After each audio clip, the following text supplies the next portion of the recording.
So nearly 64 years ago, Martin Luther King Jr. visited Harlem. This was to autograph a book about the Montgomery, Alabama bus boycott. There, he was approached by a 42-year-old mentally ill woman and stabbed. King was rushed to Harlem Hospital. His injury critical.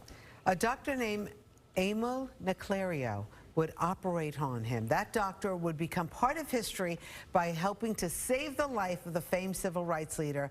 That event would also mark the beginning of a very special friendship between the two families, the Naclerios and the Kings, one that would endure for decades. Joining us right now, Ron Naclerio, the son of the doctor. Nice to have you back on Good Day New York. Oh, it's great to be back. Waking up this morning, I realized, one, it's great to wake up and be alive. But on such a special day, I'm actually sitting here with some tears, missing my father. I know my father's up in heaven with Dr. King looking down. And I know how much better the world would be if Dr. King was still alive here, working his magic, and my father was still here saving lives the way he did Dr. King's life when he got stabbed. I know. Tell us about that day. What did your dad tell us? Give us the inside story about the stabbing and, of course, how your dad saved his life. Well, my mom and dad were on the way to the Waldorf Astoria for a wedding. My father was in a tux. When he got to the Waldorf Astoria, there was a message. He had to run up to Harlem because there was a patient. So he quickly runs in there, gets out of his tux, into his scrubs. The two black doctors, Dr. Cordes and Dr. Maynard, are hemming and hawing. And my father quickly assesses the situation. There's a knife in a person's chest touching his aorta, almost like a pin touching a balloon. It was too dangerous to touch the person's chest. If Dr. King would have sneezed or coughed, the knife penetrates his aorta, he drowns in his own blood, which he said in his famous speech. Time is of the essence. How do you tell somebody not to cough or sneeze? My father quickly removes two ribs from the side, gets the knife out, saves his life. The next morning, he gets up like all dedicated doctors to go back to check on the patient and to change his dressing so no infection would start. Paparazzi sneak in. That's the picture everybody sees with my dad bending over Dr. King, changing his dressing. One of the things I learned from that picture with my dad was he wore a bow tie. And he said, Ron, if I was wearing the typical tie, the tie would get in the way. So that's why he wore a bow tie. Interesting. So, Ron, your families really became very, very good friends. Tell us about the relationship over the years.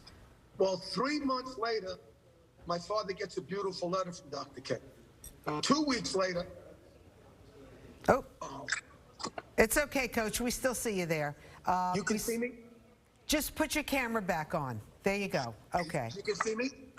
Put your camera back on, and we're going to see you in a second. Okay.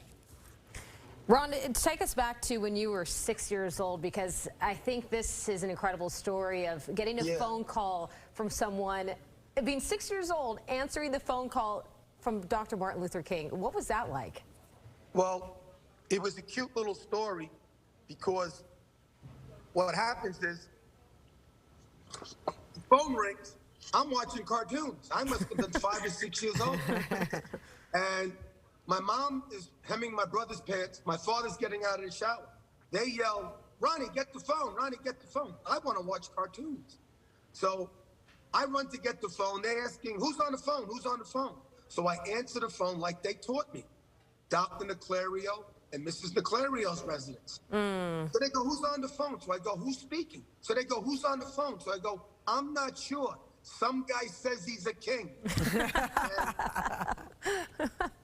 That is hysterical. A couple of months later, I had the opportunity to meet Dr. King when he came to New York.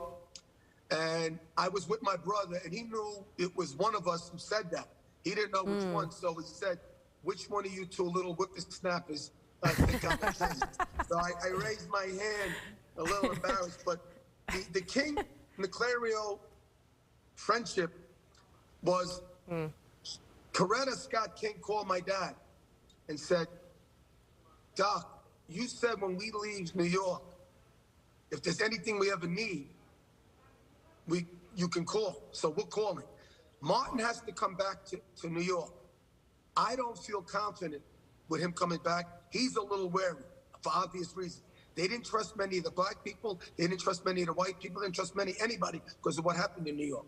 Right. So do you mind accompanying him? So he did. He accompanied him to one event, another event. Then my father, because he devised how to put the pacemakers in, he now starts giving lectures around the country.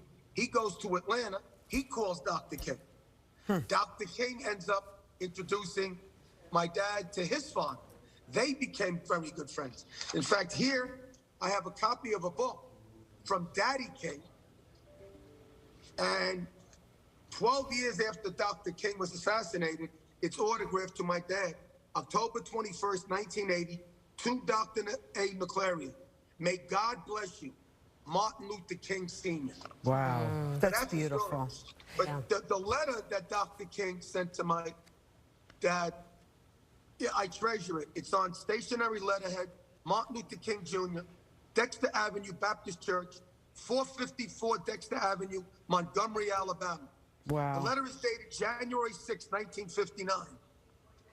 So, Dear Dr. Naclerio, ever since leaving New York, I had been intending to write you at least a note to express my great appreciation to you for all that you did to preserve my life. Your skilled surgery, coupled with your genuine concern for me as a patient, combined to bring me from a very low ebb in my life to blooming health again. Blooming health. Please know that I will remember your gestures of goodwill so long as the cords of memory shall lengthen.